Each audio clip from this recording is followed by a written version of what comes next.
welcome to Movie Review Mom. Now, if you're a subscriber, you're probably looking at me and thinking, does she ever change her outfit? She's been wearing the same outfit for the last several movie reviews. And the answer is yes.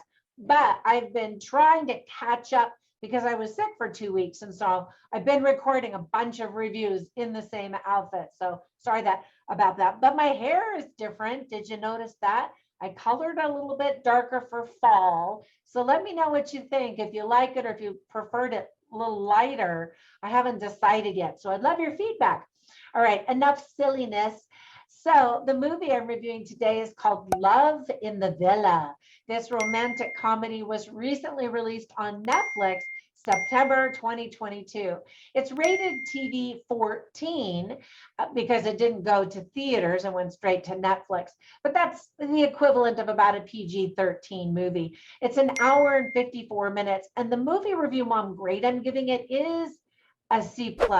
So let me explain why. Keep watching. I'll give you an overview in a nutshell, and then I'll point out things I liked and didn't like, as well as offer tips for parents, themes worth talking about, and even recommendations for other movies that are somewhat similar, but I think that you might like even better than this one.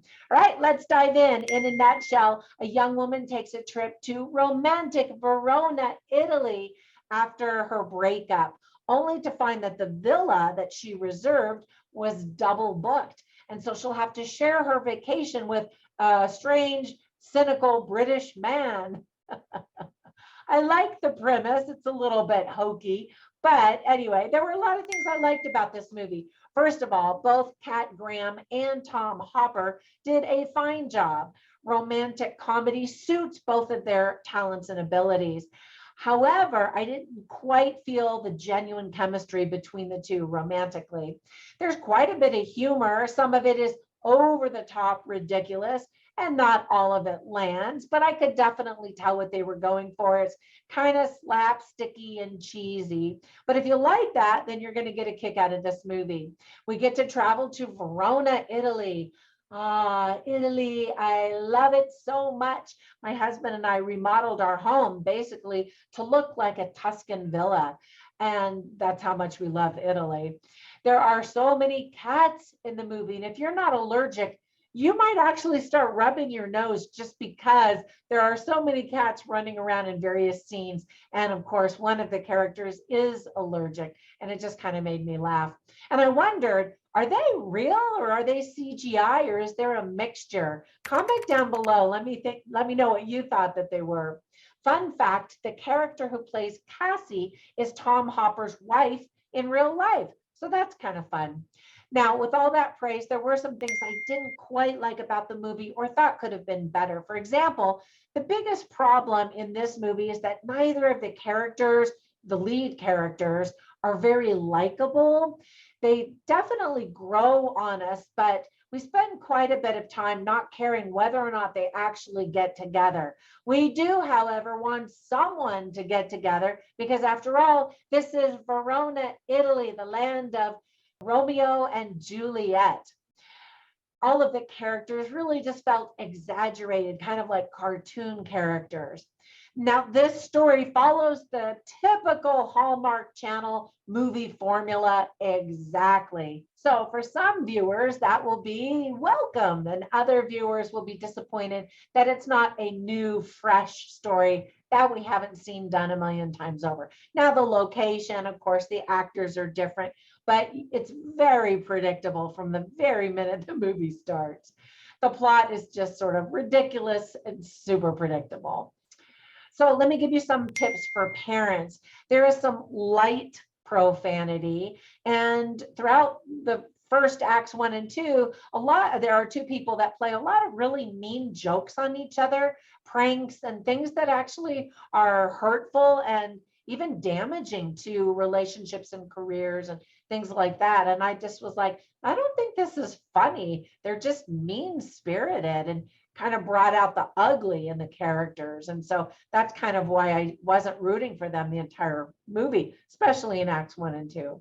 So there are some themes that are illustrated well in the movie. They are true love, romance, destiny, choice, tourism, Italy, and Romeo and Juliet. So I always write down funny lines and interesting lines so that you can kind of get a taste for the movie and the writing and all of that. Now I share them all on my written review at moviereviewmom.com. And so I'll share a few of them with you right now. Now I didn't write down anything funny. Nothing made me really laugh out loud. That's not good in a rom-com, but there were some interesting lines that caught my ear. So one of them is spoken by Brandon, who's a character played by Raymond Ablack. And he says, "Don't cry because it's over. Smile because it happened." And I liked that. I liked that attitude a lot. Another line was spoken by Julie Hutton, played by the lovely Kat Graham. And she says, "His weird didn't match mine." And she's referring to her ex-boyfriend, the one that dumped her. And I think that that's absolutely true, that you need to find somebody who embraces your weirdness. We're all weird after all, right? And then another time, Julie Hutton says, "Love finds a way." Ta-da! So the movie is very romantic. And of course, how could it not be in Verona, Italy? And they really tap into Romeo and Juliet. It would have been cool if the story paralleled Romeo and Juliet. However, we have seen that done before. And that brings me to some movie recommendations that I wanted to share with you. These are movies that I thought of instantly as I was watching this. The first one is called Letters to Juliet. Now, that one's not too long ago of a movie. In other words, it was recently released, and it's just lovely. And another one is called Under the Tuscan Sun. That's got a huge Italian theme to it and is definitely very romantic. Also stars Diane Lane, who is someone who broke up from a guy and goes to Italy by herself and finds love. Oh, I just gave it away. Well, the movie's been out for many years. And so anyway, I just think that that movie was very well done. And then because Romeo and Juliet is by Shakespeare, I recommend the older movie with Gwyneth Paltrow called Shakespeare in Love. So check that one out as well. All right, that's it. I hope that if you watch this movie that you do enjoy it. And I am catching up on all of my movie reviews. And thank you so much for putting up with them. I really appreciate all of your help and support. Have a fantastic day, and I'll catch you in the next one. Bye for now.